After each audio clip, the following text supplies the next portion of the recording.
O Inconfidências de hoje recebe o deputado estadual Cristiano Silveira, do PT, presidente da Comissão de Direitos Humanos da Assembleia Legislativa. Mineiro de São João del Rei, no Campo das Vertentes, o deputado Cristiano Silveira está no seu primeiro mandato na Assembleia de Minas. Cristiano foi o vereador mais jovem de São João del Rei, aos 22 anos, e também foi vice-prefeito de sua cidade a partir de 2004.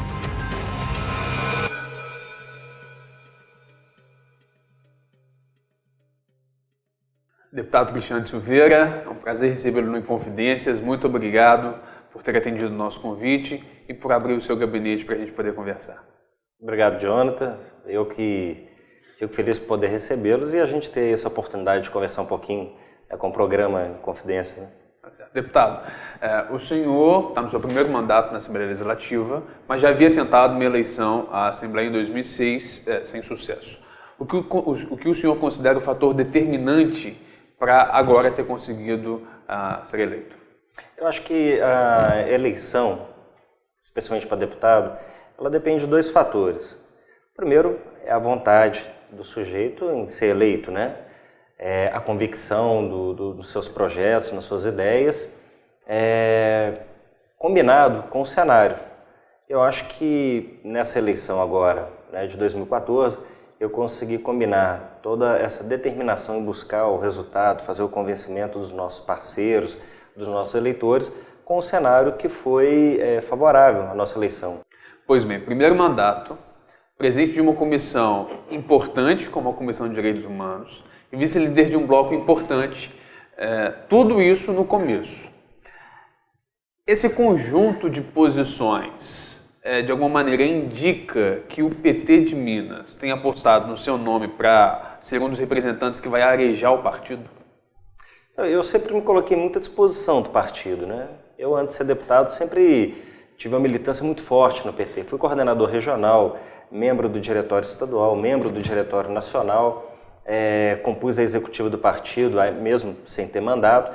Então, eu penso que a Assembleia, para mim, é algo novo. Mas a militância partidária, né, e um certo respeito que foi possível construir, ele veio ao longo dos anos.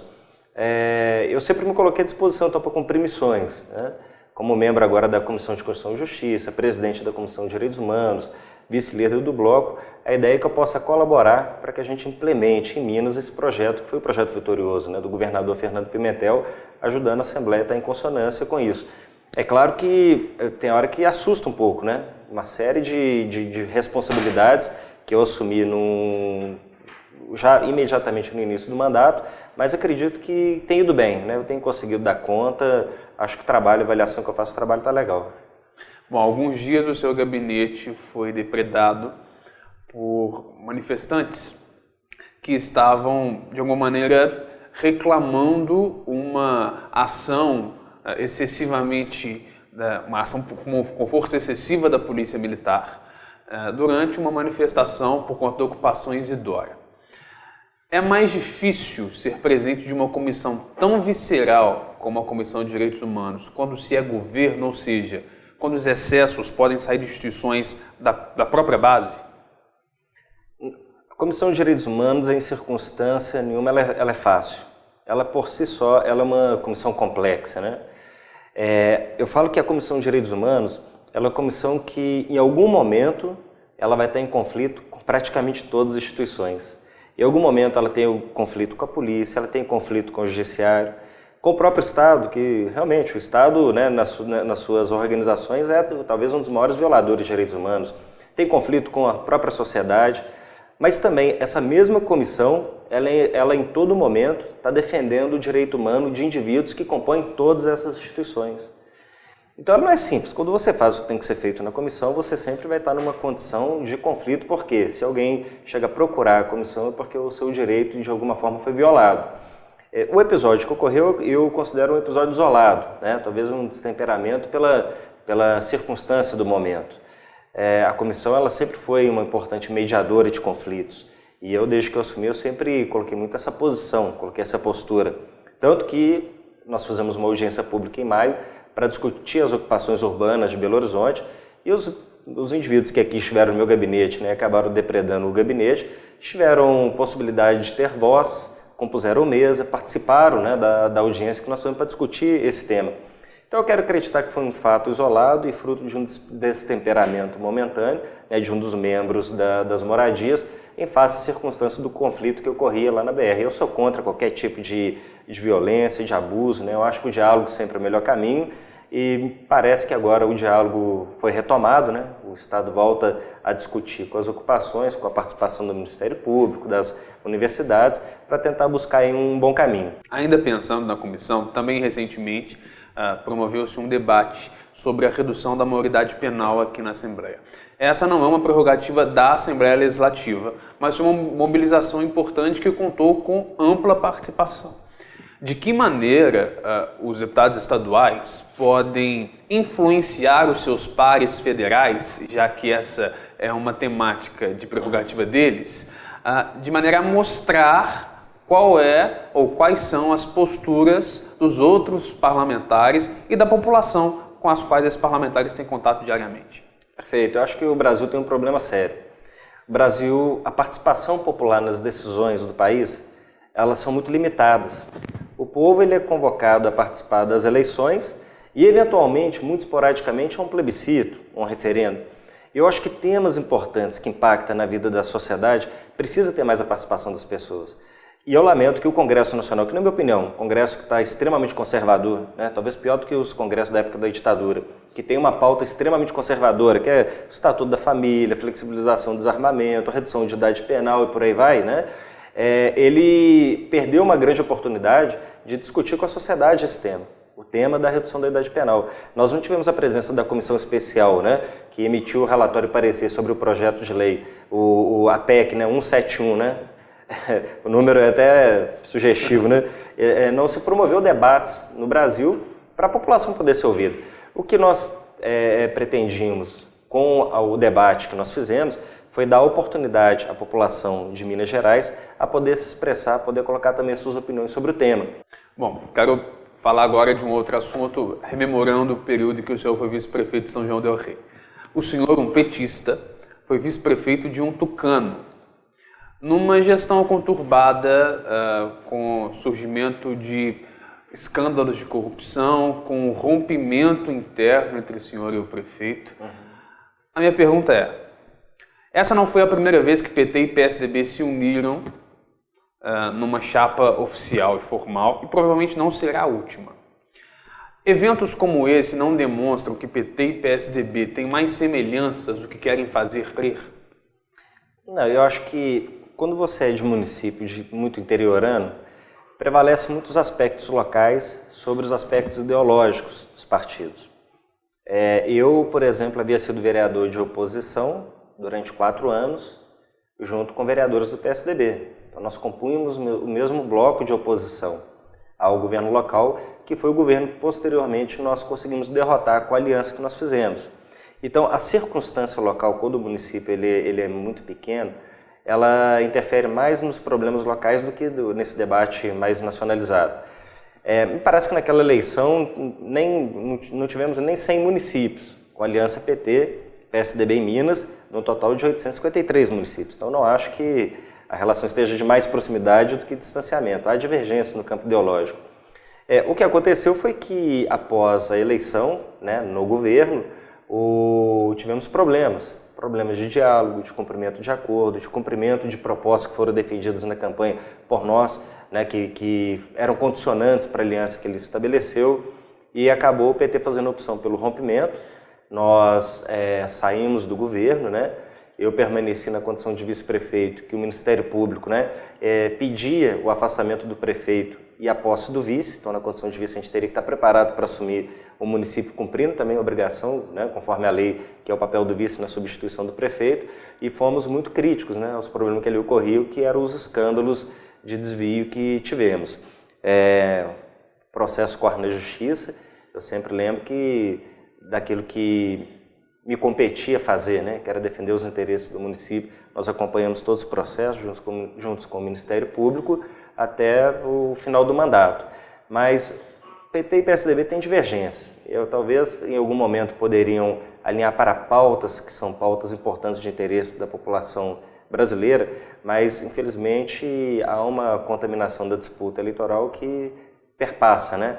O candidato derrotado do PSDB, Aécio Neves, parece que não entendeu que a eleição acabou, que a Dilma foi eleita presidente e continua fazendo disputa política. Eu acho que isso é ruim.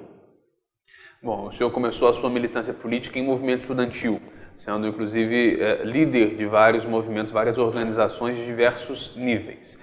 Foi o vereador mais novo de São João del Rei, foi vice-prefeito ainda muito novo, é um deputado novo também. Na Assembleia hoje nós temos mais deputados jovens do que há legislaturas atrás. De fato, a política está se reciclando? Eu acho que a renovação na Assembleia, ela ainda não, a taxa de renovação lá ainda é baixa. Sim. Precisava ser mais. O perfil da maioria dos deputados da Assembleia são perfis de muitos ali, né? Sem demérito, não estou entrando na questão do mérito. Mas como que Minas Gerais é um estado conservador na política. Muitos são filhos de quem foi ou farão seus filhos próximos. Então, é muito forte essa presença da hereditariedade na política em Minas Gerais, que se diz um estado progressista, libertário, mas eu acho que não. Minas, lamentavelmente, é um estado ainda conservador para a política. Nós temos de representação feminina 10% apenas de mulheres. A presença de negro na Assembleia é uma presença pequena. Então, eu não vejo muito uma oxigenação do espaço do Parlamento Mineiro. Ela pode ter sido que, em termos de perfil etário, a gente tenha melhorado, né, com alguns jovens deputados. Mas a circunstância da eleição ainda não nos permite dizer que é um voto esperançoso na renovação. Eu não sei também se a renovação está também muito condicionada à questão da etariedade, que você consegue ter deputados que são jovens, mas extremamente conservadores em termos de postura, conservadores em termos de opinião, conservadores em termos de uma série de coisas que não é contemporâneo com o momento que a gente vive. Então, acho que o que a gente precisa mais é a renovação da ideia, né? A gente não pode se enganar pelo aspecto físico, né? Você olhar para o indivíduo, achar ele jovem e por isso, logo, tem posturas e propostas, ideais renovados. Às vezes isso nem sempre acontece. Bom, em 2012, o candidato do PT ganhou as eleições em São João del Rei.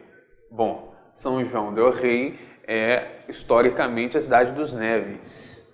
Como é que é a sensação de ganhar na cidade dos Neves? É muito boa, é muito boa, porque não é porque São João del Rei é a maior cidade de Minas, uma cidade mais rica, né?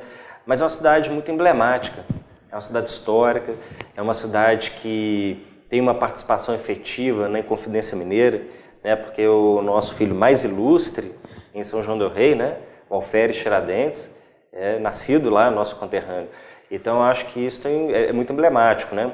O próprio ex-presidente da República, né? Tancredo Neves, São João del Rei. E isso faz com que São João tenha um simbolismo forte na política em Minas Gerais e reflete no Brasil. E nós conseguimos vencer em São João del Rei num cenário muito peculiar, porque os Neves fizeram aliança com o seu inimigo, vamos chamar de adversário histórico, que era o ex-prefeito Nivaldo de Andrade.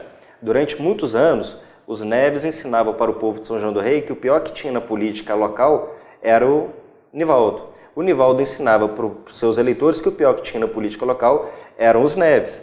E aí, de repente, eles fazem uma aliança. As pessoas não entenderam. E o PT sai com a sua candidatura, chapa pura, né?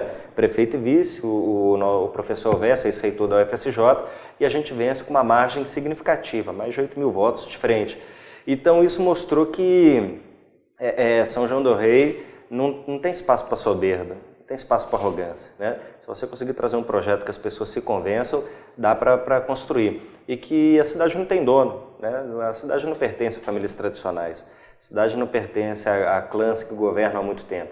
Eu acho que São João del Rei deu um respiro de liberdade e mostrou muita autonomia, independência de consciência política na última eleição. E o PT venceu, então, como você mesmo coloca, né, na cidade que tradicionalmente sempre é governada, né, por aliados ou então pela família Neves, eu acho que nos dá uma alegria, né? Dentro do processo você se sente feliz quando o seu projeto sai vitorioso, né? Bom, eu falei sobre a eleição de 2012 e quero falar agora sobre a de 2016. No próximo ano, o PT tem uma prova de fogo. Em virtude dessa crise existencial, vou usar essa expressão, que o partido tem vivido, por conta do desgaste do governo Dilma, sobretudo, o PT agora tem um desafio que é fazer prefeito. Nesse desafio, pode-se esperar mais uma ousadia do partido em lançar candidaturas próprias, ou será que o PT vai preferir ser mais vice do que cabeça de chapa? Não, o PT prepara para ter candidaturas na maioria dos municípios.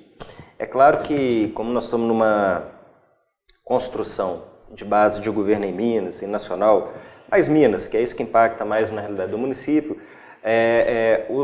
os partidos aliados da base do governador serão ouvidos. Teremos municípios que os candidatos da base aliada estarão em melhor condição de vitória do que os candidatos do PT.